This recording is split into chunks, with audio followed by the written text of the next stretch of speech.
Linha de Frente. Hoje é 17 de março, segunda-feira, e o Linha de Frente já está no ar. Eu sou o Fernando Capês e comigo na bancada hoje estão Paulo Loyola, Henrique Kriegner, nosso querido delegado Palumbo e Ricardo Rous. Vamos começar hoje, vai ter polêmica que não acaba mais. Nossa, haja debate. Em uma manifestação convocada pelo ex-presidente Jair Messias Bolsonaro, em apoio ao projeto da anistia aos envolvidos nos ataques de 8 de janeiro, o governador de São Paulo, Tarcísio de Freitas, fez algumas críticas ao atual governo durante o seu discurso e focou principalmente no preço dos alimentos. Vamos ouvir. Meu querido Paulo Loyola, o ex-governador de São Paulo, que, como você é carioca, bateu pesado aí em alguns temas. Primeiro tema que ele falou, que eu acho que a mesa deve debater: o país precisa de pacificação para voltar a crescer. Provavelmente ele deve estar se referindo naquilo que, segundo sua interpretação, é uma perseguição judicial ao ex-presidente Jair Bolsonaro. Ele fala em seguida das questões do desequilíbrio fiscal, ou seja, gastando mais do que arrecada. E, claro, a repercussão final no preço dos alimentos. Prometeu picanha e nem ovo tem. Como é que fica esse arroz e feijão sem mistura, meu querido Paulo Loyola? Boa tarde, Capês. Boa tarde a todos os companheiros da mesa. Boa tarde a vocês que estão aí ouvindo e acompanhando a gente. Boa tarde, principalmente o pessoal do YouTube, que é sempre tão carinhoso. E, bem, Capês, tem uma questão que eu acho que nem o governo, nem ninguém vai negar. Existe um processo inflacionário sobre os alimentos, ponto. O governo vem tentando dar tratamento a isso. Caiu agora o imposto de importação na semana passada.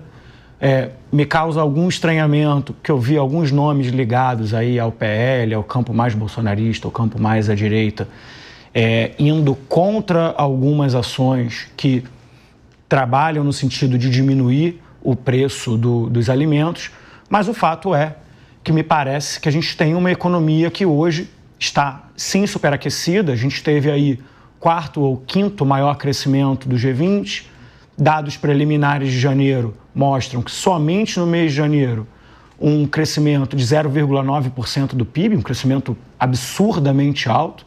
A gente tem o desemprego em baixa recorde, a gente tem, sem nenhuma dúvida, não dá para deixar de falar disso, um problema inflacionário. A inflação foi a pior aí dos últimos 20 anos em fevereiro, mas ao mesmo tempo a gente tem questões relacionadas à empregabilidade, a gente tem recorde de turistas, a gente tem recorde de venda de carro, a gente tem recorde de apartamento, e não adianta dizer, mas o IBGE inventou isso. Não. É dado da Anfavea, é dado das construtoras, são dados fornecidos pelo mercado, são dados dos governos dos estados relacionados ao turismo. Então, a gente tem uma economia que está muito aquecida e também com uma pressão inflacionária a se gerenciar. Agora, Tarcísio está fazendo ali a política dele, né? Está subindo o tom, está fazendo o seu discurso, está subindo no seu palco. Uma manifestação com muito pouca gente, decepcionou muito aí à direita, a quantidade de gente, independente da metodologia. Tirando a PM Carioca, que disse que tinha, 8 milhões de pessoas em Copacabana, mas o que a gente tem de verdade é um conjunto de cada vez menos gente apoiando as pautas bolsonaristas nas ruas. Muito bem. Ricardo Rous, o Paulo Loyola coloca uma questão e, sob um aspecto, eu não tiro a razão dele. O Brasil teve uma aceleração no crescimento econômico.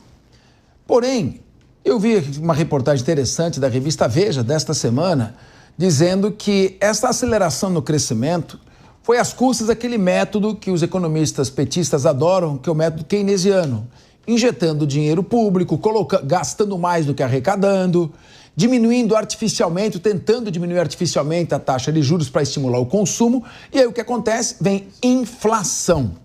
E quando vem a inflação, por mais que você continue injetando dinheiro, vai havendo uma diferença entre o que você está dando para a população a título de subsídio e o aumento do preço da comida, por exemplo.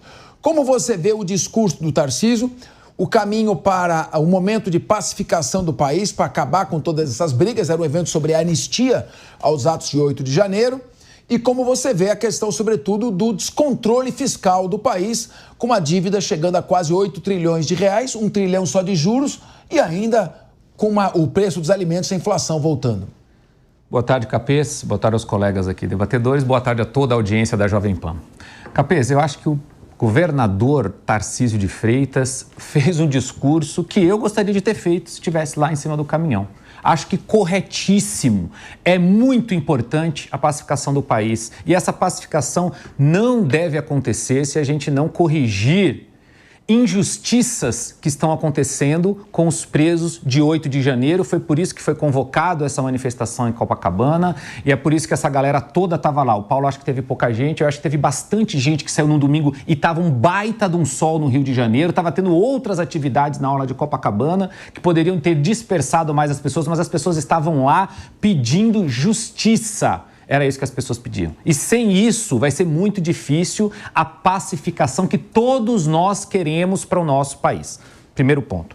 Segundo ponto, gente, hoje a gente teve uma nota de que está aumentando 0 ponto alguma coisa o PIB aqui. E a inflação? E a Selic, que depois de amanhã deve ter reunião do Copom, terça, amanhã e quarta-feira, e vai subir mais 1 ponto percentual, muito provavelmente. Essa é a expectativa do mercado. E a dona de casa, e você que está nos assistindo aí, que vai na gôndola do supermercado e realmente não pode comprar picanha, não pode comprar o ovo, não pode comprar café. Isso não saiu da boca do governador porque ele acha que está caro, porque está muito caro para o brasileiro consumir determinados produtos. De fato, Capês, o pequeno crescimento que nós tivemos, e temos que falar que é pequeno, esse que vai ser anunciado, que é anunciado agora, nem dá para comemorar, porque a expectativa é que isso desacelere com o aumento da taxa de juros que vai acontecer logo ali na frente pelo Galípolo, indicado pelo Lula. Então, realmente, nós estamos vivendo um momento difícil, onde o governo tem uma alta inflacionária que ele não consegue controlar, porque ele solta muito dinheiro no mercado,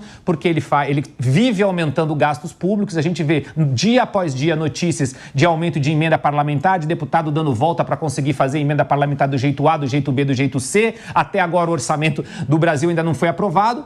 E as palavras do Tarcísio é o que a gente está aqui discutindo. Corretíssimas as palavras do governador. Se eu pudesse estar em cima do caminhão, teria feito as mesmas falas do governador. Parabéns, governador Tarcísio. Meu querido Henrique Kriegner, fazendo um paralelo aqui com a Argentina, o Javier Milei tomou decisões duras. No primeiro momento, você aumenta o desemprego, piora as condições de vida de uma parte da população, mas como dizia Margaret Thatcher, sem o remédio amargo, não existe a cura para a doença. Hoje a Argentina já mantém um controle maior da inflação, retomou o ritmo do crescimento e é um país que está, inclusive, se tornando interessante a ponto dos Estados Unidos querer estabelecer uma relação bilateral econômica com a Argentina. Como você vê, em primeiro lugar, o esgotamento das pautas, vamos chamar assim, das pautas diversionistas do governo? Vamos proteger os Yanomamis e vai gastando mais que arrecada. Vamos defender a Amazônia e o Pantanal, aí são devastados pelo incêndio e continua gastando mais do que arrecada. E agora bateu na porta do eleitor, que é principalmente a população mais carente, que chega no supermercado e está tudo mais caro. Como você vê a questão do descontrole fiscal? O Rose falou aqui, gastar 53 bilhões de emendas parlamentares, 51 bi de renúncia fiscal da isenção do imposto para quem ganha até 5 mil reais e agora o preço disparando. Como você vê essa questão? E, como disse o Ricardo Rose, a questão da anistia, como você vê ela relacionada a uma pacificação do país, diminuir a temperatura e poder o país caminhar para frente sem tantas divisões. Boa tarde, Capês. Boa tarde a todos os colegas aqui da bancada e os que nos acompanham aí pela TV, pelo rádio, mesmo pelo YouTube. Realmente, Capês, isso é uma política necessária. O remédio amargo, né, a expressão da Thatcher, ele é muito necessário. Tanto é que a gente pode até citar o exemplo do próprio Estados Unidos. Agora, Trump, quando assumiu a presidência lá nos Estados Unidos, começou a fazer novas medidas e medidas que foram reduzindo os pacotes de incentivo, de estímulos e mesmo até aquele tanto de dinheiro que era colocado em questões ideológicas, né? Pautas para diversidade, equidade, inclusão, confusão, etc., dentro das empresas. Uma vez que esse dinheiro seca, porque é um dinheiro artificial, não era um dinheiro gerado pelas empresas ou produzido pelas empresas, era um dinheiro injetado pelo governo, as empresas passam agora a ter que mandar pessoas embora. Isso traz um reflexo também na questão do desemprego. Mas eu quero lembrar um ponto aqui, importante quando a gente fala sobre a questão dos alimentos, que o governador trouxe na manifestação. Os alimentos não estão subindo de preço, os alimentos não estão mais caros. O que está perdendo valor é o nosso dinheiro, e aí está perdendo valor por conta da inflação. Ou seja, não é o ovo ou o café, e aí tem as especulações, né? Teve a notícia falando que o preço do ovo é por conta do estresse das galinhas, a gente teve analista econômico até colocando a culpa na época da quaresma, porque agora não se come carne, então agora aumenta a demanda por ovos. É uma construção de narrativas para poder tentar explicar o que é o óbvio. O governo é fiscalmente irresponsável, e por ser fiscalmente responsável, tem um impacto direto no poder de compra e também na questão da inflação. Ou seja, o nosso dinheiro, ele pode menos, ele vale menos, e por isso a gente está sofrendo essa crise. E um outro adendo aqui que eu faria, Capê, só para encerrar, é justamente a questão de que essa manifestação não foi acerca de 2026 e também não foi acerca dos preços. Eu sei que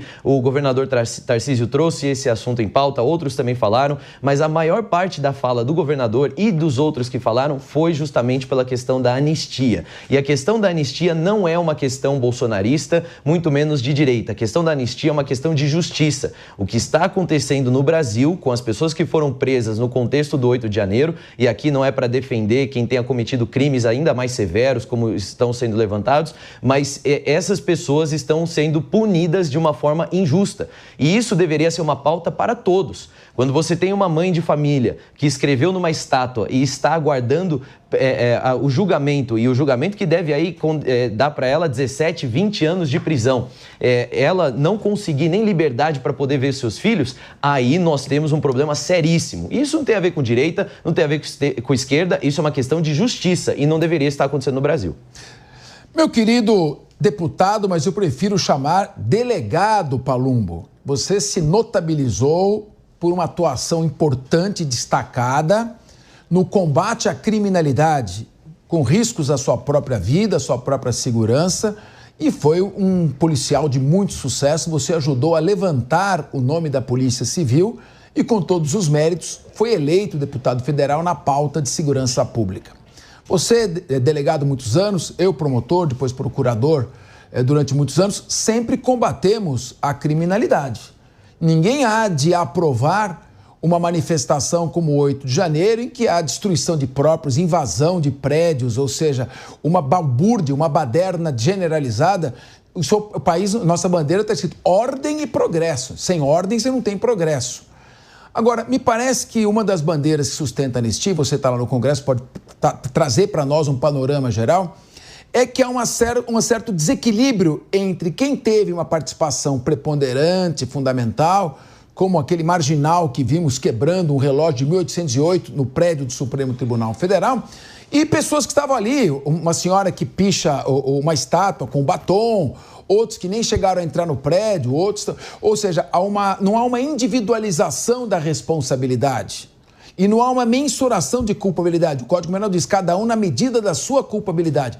Nesse ponto, quando há uma reação exagerada de 17 anos para quem passa um batom numa estátua, que está preso já faz 2 anos, sem culpa formada, essa anistia pode estabelecer uma mensuração, uma atuação do Legislativo para dar uma certa gradação e dar a cada um o que é seu e punir a cada um de acordo com a sua culpa? Boa tarde, Capês. Boa tarde a todos os colegas de bancada. Boa tarde aos ouvintes, telespectadores da Jovem Pan. Sim, Capês, você foi meu professor na década de 2000, há muitos anos atrás, e eu aprendi, com você, inclusive, que me dava aula, que cada crime tem que ser individualizado a conduta. Não me parece razoável você pegar uma mulher que cometeu um ato errado, um crime de dano, talvez, coloca o batom numa estátua, escreve uma frase e pega 17 anos. Enquanto isso, a gente vê André do Rep saindo pela porta da frente numa decisão judicial. E isso, concordo com o Henrique, não é uma pauta de direita, de esquerda, é uma pauta de justiça. Quem nos assiste e tem um pouco de bom senso não consegue entender por que uma mulher pega 17 anos de cadeia por passar batom numa estátua ou fazer qualquer frase e o André do Rap está solto. Por que 40% dos presos, quase chegando a 50%, saem nas audiências de custódia cometendo crime gravíssimo? E uma pessoa que cometeu o crime de dano, aqui ninguém está justificando os atos ilícitos. Eu acho que as pessoas têm que ser responsabilizadas na medida da sua culpabilidade. O que elas fizeram? Não me parece razoável chegar à Polícia Federal, cercar um ambiente onde tem lá um vendedor de algodão doce, um vendedor de churrasquinho, um mendigo e mandar todo mundo para a cadeia. Não me parece razoável. Aonde está a individualização da pena, da conduta? Não tem isso, não houve em lugar nenhum. Fizeram um copia e cola. Isso por si só já é um erro, sem contar do abuso de autoridade, porque está na lei, bem claro como a luz solar. O preso tem que ser encaminhado ao juiz em 24 horas. Isso não foi feito no ato flagrancial. Vai um delegado de qualquer estado aí, num crime comum, não apresentar um preso em 24 horas. Ele vai responder por isso na corregedoria, provavelmente será denunciado pelo Ministério Público e vai responder por isso. Quanto às falas do Tarcísio, eu sou um delegado que ando pelas ruas. Eu gosto da periferia. Aliás, os meus votos vieram da periferia. Então, domingo retrasado, eu estava na Coab Itaquera e fui na feira. Reclamação da população, dos menos favorecidos. É uma área periférica. Não é Jardins, não é esse ambiente, não é a área de playboy, não é a área de estudioso. Domingo, ontem, eu fui no Jardim Peri, quebrada, entendeu? Comunidade ao lado. Andei toda aquela feira, comi pastel e meio que causou surpresa. O vendedor de ovo oferecendo garantia. Exatamente isso, eu até me assustei. Como assim garantia no ovo?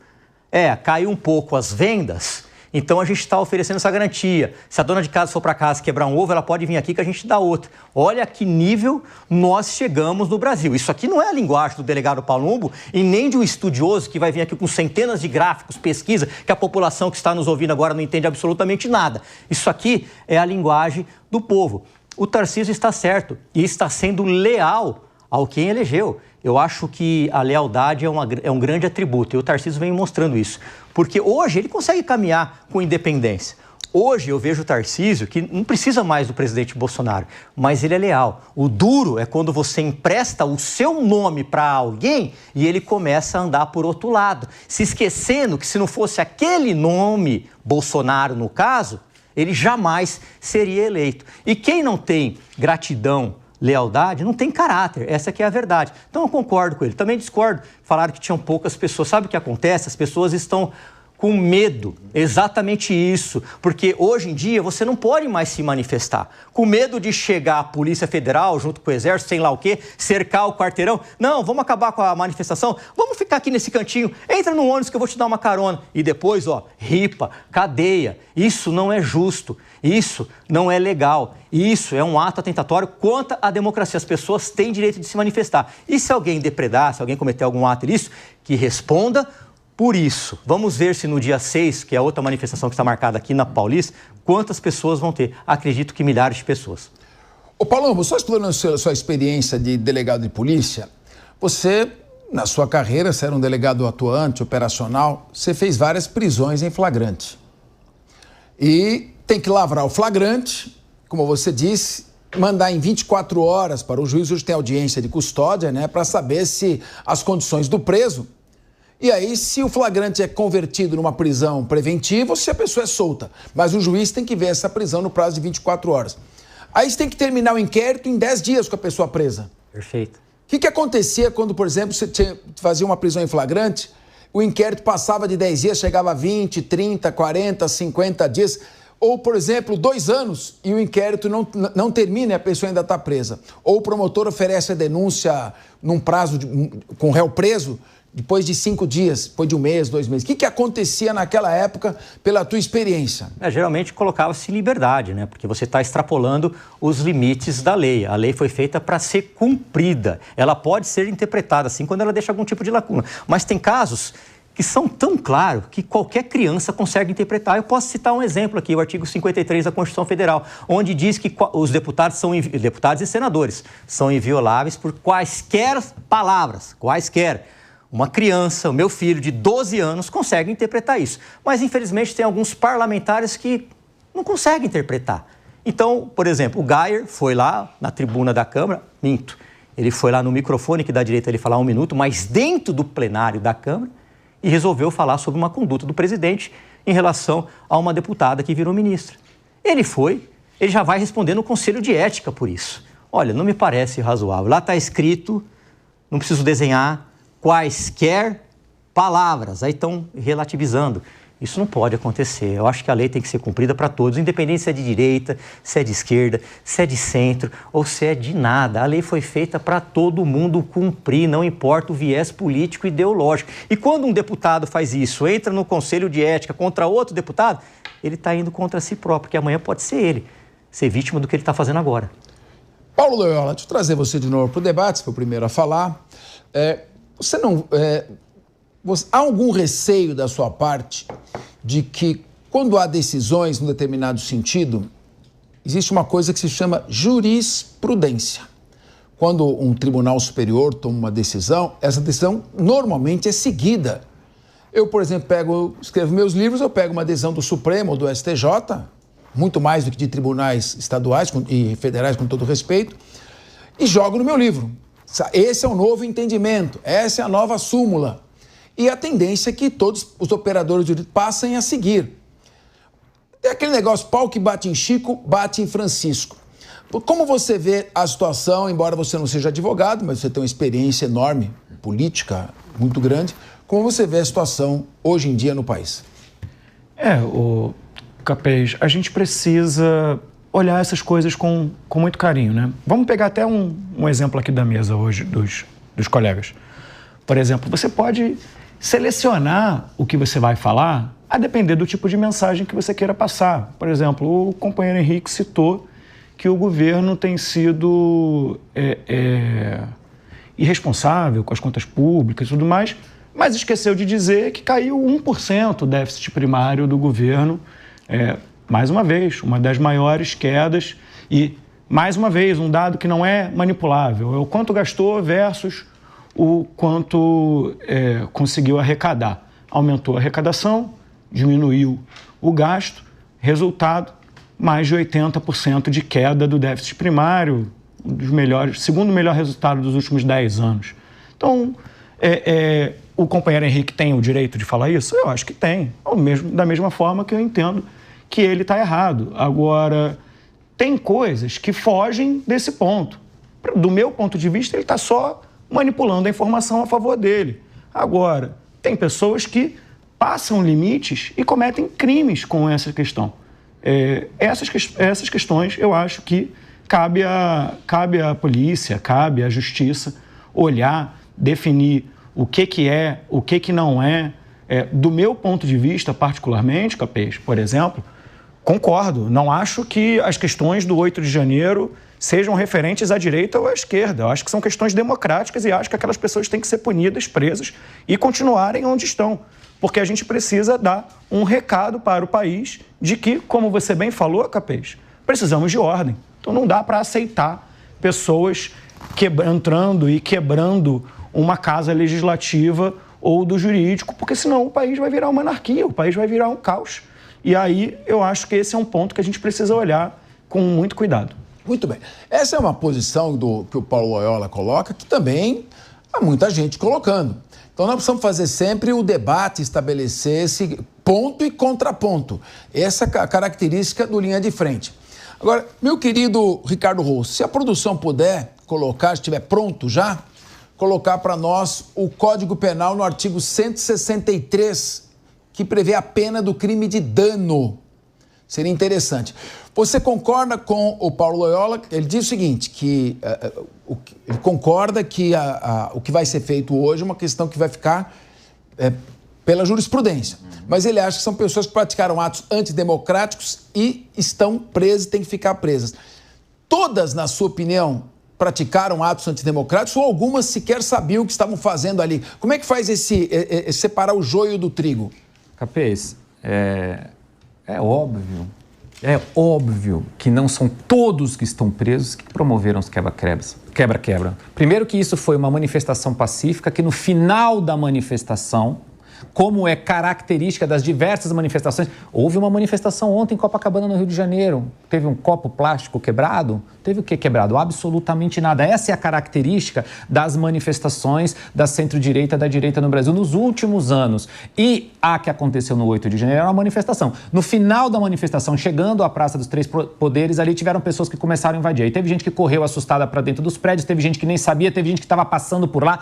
Tem de tudo. E é sobre essa injustiça que nós estamos brigando e solicitando e pedindo. Como já aconteceu, por que o Paulo podia falar um pouquinho aqui da anistia de 79 também? Foi injusto ali? Porque eu vi, inclusive eu postei no meu Instagram uma foto do Lula pedindo anistia, lá em 1979, como nós tivemos anistiados dos dois lados, que os dois lados cometeram excessos. Teve lado que matou pessoas, teve lado que sequestrou, teve lado que fez assalto a banco, sequestro de diplomatas. Foi anistiado. Inclusive, anistiados chegaram à presidência da República.